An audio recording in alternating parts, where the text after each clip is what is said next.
He was just 14. No prior record, no history of violence, just a quiet black kid walking home from school. But within hours, he was handcuffed, alone in a small windowless room, surrounded by detectives who told him he'd never see his mother again unless he confessed.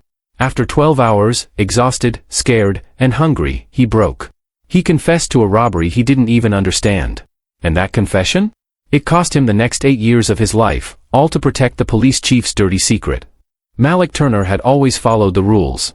He was the kind of kid teachers called quiet but respectful, the one who sat in the back of the classroom, scribbling in his notebook, avoiding trouble at all costs.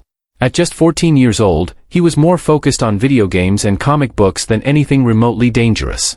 His mother, Angela, had raised him to be cautious, especially in their small Missouri suburb where being a young black boy often meant you were seen before you were heard, and judged before you were known. It was a chilly Wednesday afternoon in late October when Malik left school and decided to walk home, the same path he took every day. Backpack slung over one shoulder, hoodie pulled up against the wind, he stopped at the corner store to grab a bottle of juice, then kept moving. What he didn't know, what he couldn't have known, was that just 10 minutes earlier, 2 miles away, a gas station had been robbed at gunpoint. The suspect was described as a black male in a dark hoodie, about teenage height. That was all it took. A patrol car passed Malik once, slowed down, circled back. Within moments, 2 officers stepped out and ordered him to stop. He froze, confused, thinking maybe they were asking for directions. But when one of them reached for his wrist, the panic set in. They didn't ask his name. They didn't ask where he was going. They told him he matched the description and that he was being taken in for questioning. Angela was still at work when the call came, but not from the police. She only found out when she called Malik's phone and a stranger answered, a staff member at the local juvenile detention center. Her son had already been detained. No one had notified her during the arrest. By the time she rushed down to the station, he had already been inside an interrogation room for over an hour, alone. Malik, barely 5'3" and still baby-faced, didn't understand what was happening. He kept insisting he hadn't done anything wrong, but the officers didn't believe him, or didn't care to. They asked him about the gas station robbery, about a gun he'd never seen, about money he'd never touched. When he said he had no idea what they were talking about, they accused him of lying. When he started crying, they told him to man up. The more he denied it, the more aggressive their questions became. Outside, the neighborhood buzzed with rumors. Another black kid arrested. Another thug in training off the streets. But no one stopped to ask why a child would rob a gas station and then walk down the street casually, without hiding his face or changing his clothes. The logic didn't matter. The image of a hoodie and brown skin was enough to shut off reason. At the gas station crime scene, no fingerprints had been lifted. The security camera footage was grainy and inconclusive. The suspect's face wasn't visible, just a shadowy outline, about the same height as Malik. The clerk who was held up hadn't gotten a good look. He told the officers, I think he was young. Black, maybe. Had a hoodie on. That was the entire description. But instead of expanding their investigation, the officers had their target. Malik fit their idea of guilty before anyone even opened the case file. At the school, teachers were stunned to hear about his arrest. His homeroom teacher insisted there had to be some mistake. Malik? He's the kid who helps me clean up after class, she told the principal. He's shy. He stays out of trouble. But the system didn't ask teachers. It didn't ask classmates. It didn't ask his mother, who was still pounding on the glass at the precinct hours after the interrogation had already begun. The arrest report was thin. No physical evidence tied Malik to the crime. No witnesses had identified him directly. But they had a hoodie. They had a confession after hours of pressure. And that was enough to justify holding a child overnight without charges. Inside that cold interrogation room, time blurred for Malik. The officers never raised their voices, but their tactics were calculated. They told him that if he just told the truth, he could go home. They told him someone had already placed him at the scene. They said he was protecting someone else. With each hour, his sense of reality eroded. He didn't know his rights. He didn't even know he had the right to ask for a lawyer. He just wanted to go home. Back in his neighborhood, his absence began to feel real. His mother called every friend she could think of. No one had seen him since school. Rumors were flying, but no one had answers. In a matter of hours, Malik had gone from a quiet middle schooler to a criminal suspect, his name already entered into a database, his fingerprints already taken.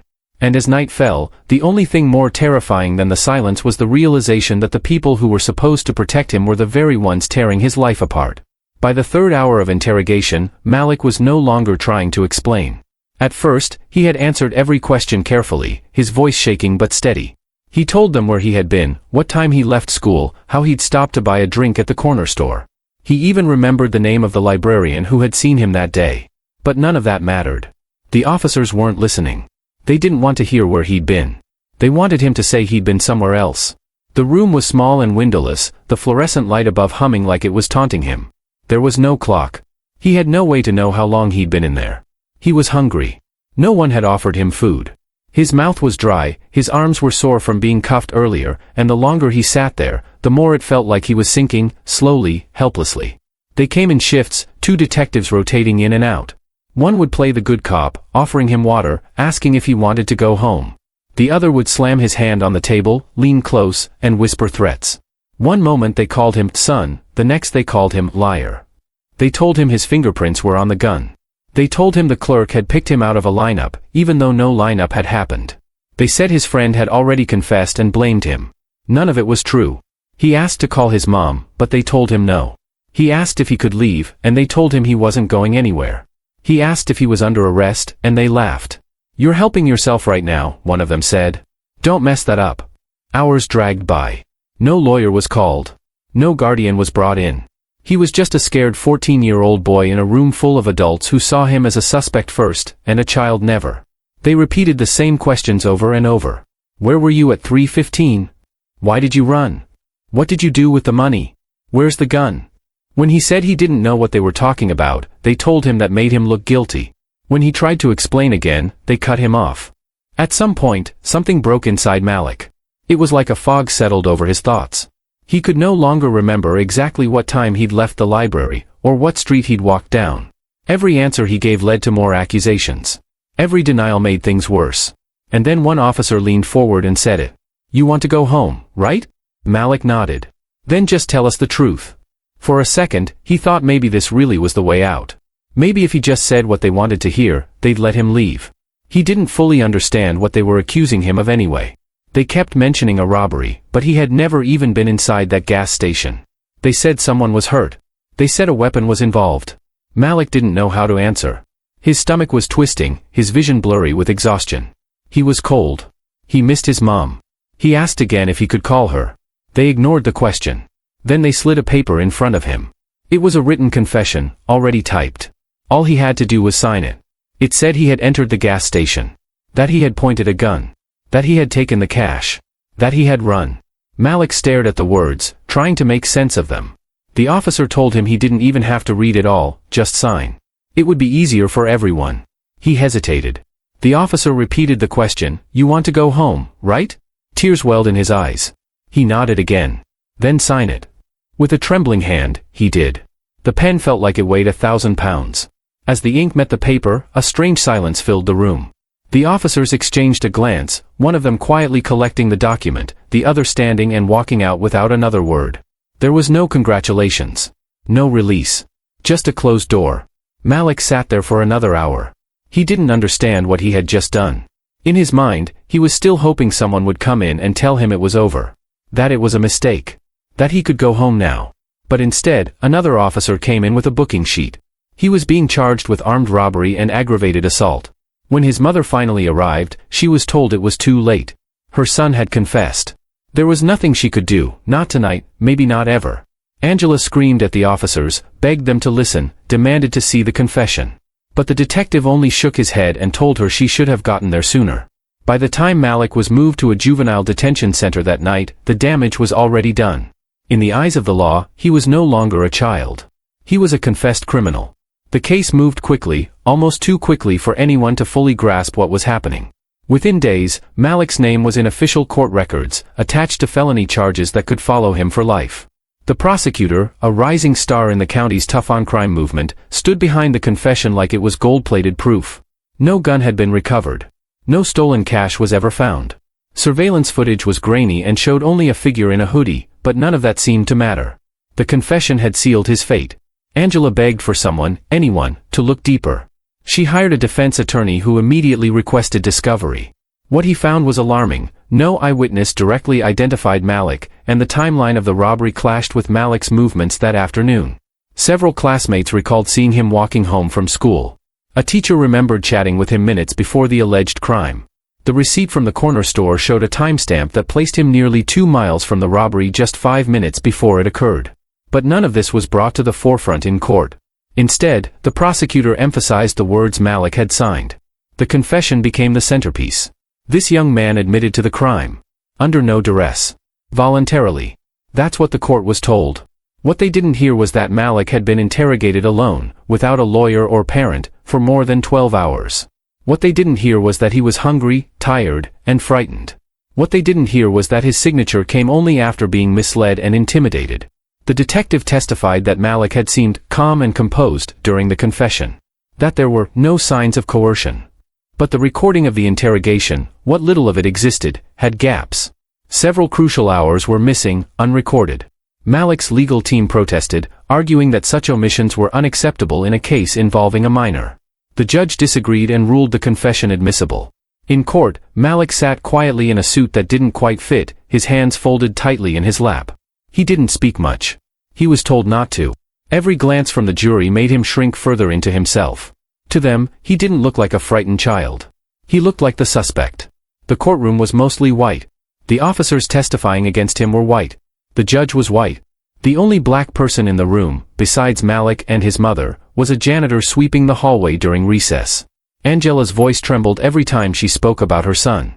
She told the court he was innocent. That he had never been in trouble. That he was a child. But it didn't seem to matter. In the eyes of the system, her son had already been categorized. The hoodie he wore that day did more to convict him than any piece of physical evidence ever could. The defense pushed back, pointing to the inconsistencies. The timeline. The lack of forensic evidence. The missing weapon. But every argument was countered with the same refrain: he confessed. Malik's attorney asked the court to consider his age. 14. A child in every legal sense, until, conveniently, he wasn't. The court declined to try him as a juvenile, citing the seriousness of the charges. The confession had turned him into an adult overnight, at least in the eyes of prosecutors. Days turned into weeks. The trial trudged forward, but the outcome had already been decided in that small interrogation room. It didn't matter how many character witnesses spoke on Malik's behalf. It didn't matter that his school attendance was nearly perfect, or that he had no history of violence, or that he still played with action figures in his bedroom. The jury had one thing they kept returning to: the signature at the bottom of the page. When the verdict came, the courtroom fell silent. Guilty. Angela broke down, sobbing into her hands. Malik just sat there, frozen, like he couldn't quite understand what had just happened. He hadn't expected it. No one had prepared him for the weight of the word guilty coming down like a hammer on his back. The judge sentenced him to 5 years in juvenile detention, with the possibility of further time depending on his behavior. He was to be transferred immediately. Angela was allowed 5 minutes to speak to her son before he was taken away. In the weeks that followed, Angela filed complaint after complaint. She contacted news stations. She reached out to innocence organizations. Most didn't respond.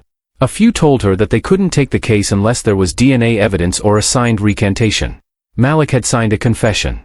That made it harder. The truth didn't seem to matter. Only the words on that paper did. For most people, a signed confession is the end of the story. But for Angela, it was just the beginning. She couldn't accept that her son had confessed to a crime he didn't commit, not because she refused to believe it, but because she knew the kind of boy she had raised. Malik was quiet, bookish, painfully shy. He had never held a gun in his life, let alone pointed one at someone. He still called her Mama. And he still believed, deep down, that the truth would save him. Angela went back to the timeline. She started with his school records. Malik had scanned into the building that morning with his student ID and attended all his classes.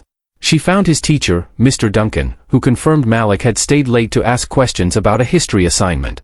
The school's hallway camera, though low quality, captured Malik walking toward the front exit just after 3 p.m. The robbery, according to the police report, occurred at 3:18 p.m. at a gas station nearly 2 miles away. There was no time for Malik to have left the school, walked or even run that distance, committed the crime, and fled, all within that narrow window. Angela knew this timeline didn't just create doubt, it made the police's version physically impossible. She pulled the receipt from the corner store Malik had stopped at around 3:10 p.m. The timestamp aligned with everything else. The store's camera caught a grainy image of him buying a sports drink, backpack slung over one shoulder. He was calm, unhurried. He even said thank you to the clerk, who later remembered him and confirmed the interaction. That store was in the opposite direction from the crime scene. But none of this had been admitted during trial. Her son's original public defender had failed to subpoena the store clerk or request the surveillance footage.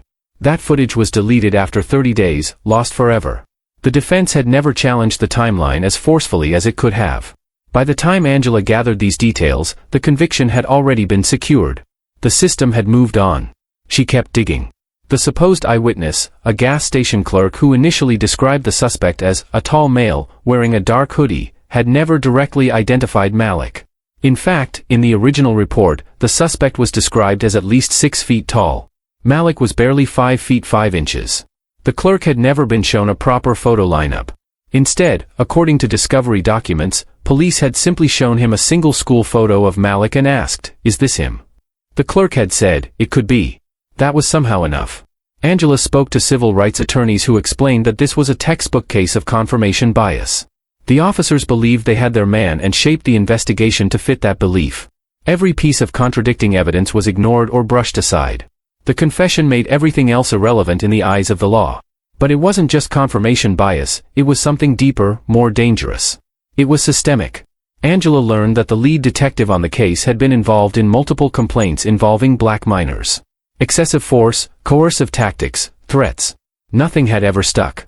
Internal affairs investigations had cleared him each time.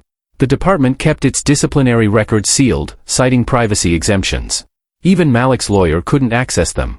She also discovered that one of the detectives present during Malik's interrogation had a personal connection to the victim's family. The gas station that was robbed was owned by the cousin of the deputy police chief. That detail had never been disclosed during discovery. There had been pressure to solve the case quickly. The suspect had to be found. Malik had simply fit the description. Or rather, he had fit what they needed him to be. Angela filed a request with the Innocence Project, including all the documentation she had collected. She attached timelines, affidavits, even old-school yearbook photos that showed how young and small Malik really was at the time. For months, she heard nothing. Then, one day, a junior attorney reached out. She said Malik's case was troubling. She wanted to look into it further. The case was reopened for post-conviction review. New documents were requested. More questions were asked. Malik, now 17 and still in juvenile detention, was interviewed again, this time with a lawyer present. He recounted the interrogation in detail, the threats, the hunger, the fear, the desperation to go home. He remembered the detective tapping the paper and saying, "Just sign, and it's over." He remembered believing them. The Innocence Project also contacted the gas station to inquire about any remaining surveillance footage. Most of it had been erased, but a backup drive contained low-resolution clips from that week. One clip, dated the day of the robbery, showed a suspect leaving the store. The image was blurry, but he appeared taller than Malik, broader in the shoulders, and his gait was different. Even more striking, the suspect had a noticeable limp. Malik did not. For the first time, there was something resembling new evidence. Not just what was ignored, but what had never been considered at all. And slowly, the cracks in the case began to show. The case had started to unravel, not with a dramatic confession or a sudden courtroom twist, but with a quiet re-examination of everything the police had conveniently overlooked. The Innocence Project's legal team began pressing deeper, reviewing every statement, every report, and every name mentioned in the early days of the investigation. One name stood out, Darius Kemp.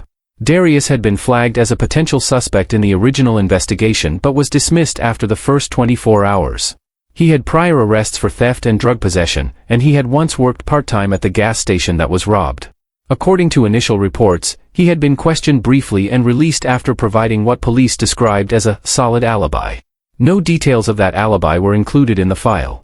It was as if the moment Malik confessed, Darius had vanished from the suspect list. A private investigator hired by the Innocence Project tracked Darius down.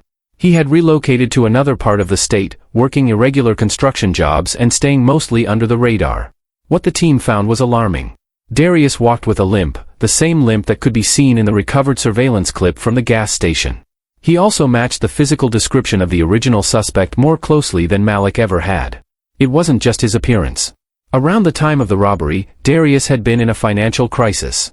Eviction notices, unpaid court fees, and text messages about needing to come up with rent fast all painted a picture of someone desperate enough to commit a robbery. His fingerprints had never been taken in relation to the crime scene because police stopped processing him the moment Malik's confession came in. A formal request was filed to reopen the forensic investigation. Though the robbery had occurred nearly 3 years earlier, the gas station still had the original cash register drawer used during the crime. Technicians swabbed it for latent prints. One came back as a partial match for Darius Kemp. It wasn't enough for an immediate arrest, but it was enough to question why this angle had never been pursued in the first place. Digging further into Darius's background revealed a deeper connection, one that sent shockwaves through the legal team. Darius was the nephew of Deputy Chief Harold Kemp, second in command at the local police department. The very man who had overseen the investigation, the man who had personally praised the officers for making a swift and just arrest, had family ties to the original suspect. None of this had been disclosed during Malik's trial. It was a conflict of interest that should have required the deputy chief to recuse himself entirely from any involvement in the case. Instead, he had been present during multiple stages of the investigation, including internal discussions following Malik's confession. The Innocence Project filed a motion to unseal internal communications from the police department. After weeks of legal wrangling, a judge granted partial access. What they found confirmed their worst suspicions. Emails showed the deputy chief had received early reports mentioning Darius's possible involvement and had personally directed officers to focus efforts elsewhere. He had argued that pursuing Darius would create unnecessary problems for the department and complicate matters already headed toward resolution. In other words, once Malik had confessed, coerced or not, the department had no intention of letting the trail lead back to one of their own. Angela was stunned but not surprised. She had long believed the police had something to hide, but seeing the evidence in black and white was still a gut punch. Her son had been used as a scapegoat to protect someone with power. The truth hadn't been inconvenient, it had been dangerous to the people who were supposed to find it. The legal team filed for a full evidentiary hearing, presenting new forensic findings, the recovered surveillance clip, and the emails implicating Deputy Chief Kemp. They included affidavits from experts on false confessions, showing how common it was for minors, especially black boys, to admit to crimes under pressure, only to recant later when the damage was already done. The motion made headlines. For the first time since Malik's arrest, the local media took notice. News segments replayed clips from the trial, contrasting them with the new evidence. Civil rights groups held rallies. Petitions circulated. Public sentiment shifted. People began to ask the question the legal system had failed to: what if Malik was telling the truth all along? The pressure mounted. The state attorney general's office opened an independent investigation. Within weeks, Deputy Chief Kemp was placed on administrative leave. The department issued a statement acknowledging troubling concerns about the case and promised transparency, though few believed it. Eventually, Darius was brought in for questioning again. This time, he didn't walk out so easily. Confronted with the mounting evidence, he became visibly nervous. He denied everything, but his story had changed from his initial statement. When pressed about his limp, his finances, and his connection to the gas station, he stumbled.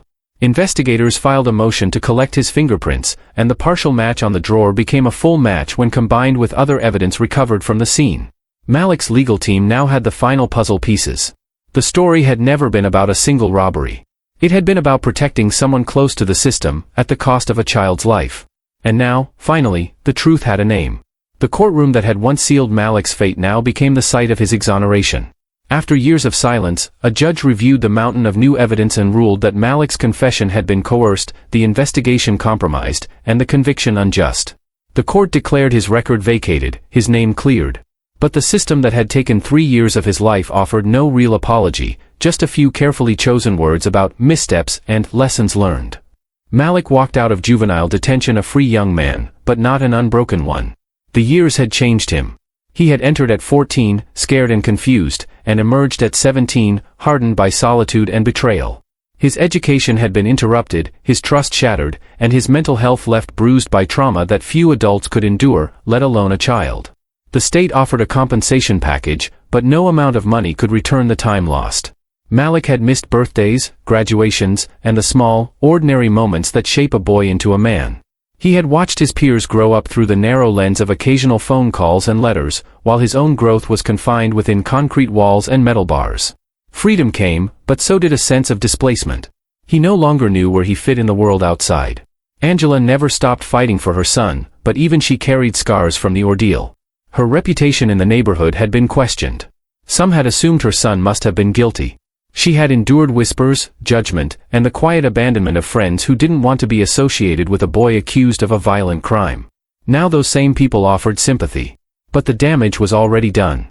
The police department issued a carefully worded statement, acknowledging the errors in investigative protocol and the injustice suffered. But it stopped short of admitting corruption or racial bias. Deputy Chief Harold Kemp retired quietly before disciplinary proceedings could begin. Darius Kemp was arrested and charged with the gas station robbery and several other unsolved crimes that had been reopened in light of the investigation. His trial was pending, but the evidence against him was far more solid than what had ever existed against Malik. Civil rights organizations used Malik's case as a rallying point. His story became a symbol of how easily the system can fail black youth, how quickly innocence can be overwritten by assumptions rooted in race and fear. National conversations around coerced confessions gained new urgency, especially those involving minors. Lawmakers introduced new legislation to mandate legal representation for anyone under 18 during interrogations. Some states moved to require that all police interviews be fully video recorded, without exception. Malik spoke publicly only once. In a short statement delivered through his lawyer, he said he hoped what happened to him wouldn't happen to anyone else, and that being scared should never be a reason to lose your whole life. He didn't blame the individual officers as much as the system that allowed them to operate unchecked. What he wanted was accountability and change, not just for himself, but for every child caught in the machinery of blind justice. Despite everything, Malik returned to school. It wasn't easy. He had gaps in his learning, and his social skills had suffered in isolation. But he persevered. With tutoring and therapy, he began to rebuild. He developed a passion for criminal justice, not out of bitterness, but from a desire to fix the system that had once broken him. He later applied to college with an essay that began, "I spent my 15th birthday in a cell for something I didn't do. But that's not where my story ends." Angela continued to advocate for reform, speaking at schools and community events about Malik's case. She reminded people that the danger wasn't just crooked cops, it was apathy, silence, and the unchecked power of institutions unwilling to admit their mistakes. She told parents to always demand a lawyer for their children. She told children to never let fear replace truth. Though justice was finally served, it had arrived too late. The cost had already been paid in years lost, innocence stolen, and trust broken. Malik's story wasn't just a miscarriage of justice, it was a mirror reflecting a deeper rot in the system. A child had confessed to something he didn't do, just to go home. And everyone, police, prosecutors, even the public, had accepted that, because he fit the image of who they wanted the criminal to be. But now, with the truth exposed, Malik's case became a warning, a call to vigilance, and a reminder of what happens when power goes unchecked and lives are treated like disposable parts of a system that rarely says, "We were wrong." Thank you for watching this story. Malik's journey is a powerful reminder that justice is not always served equally, and that behind every case, there are real lives forever changed. If this story moved you, please share it to help raise awareness about wrongful convictions and the urgent need for reform. Remember, silence and complacency allow injustice to continue. Together, we can demand accountability and ensure no child is ever forced to confess to a crime they didn't commit, just to go home. If you want to learn more or support organizations fighting for justice, check the links in the description below. Don't forget to like, subscribe, and hit the notification bell so you never miss a story that matters. Until next time, stay vigilant and keep seeking the truth.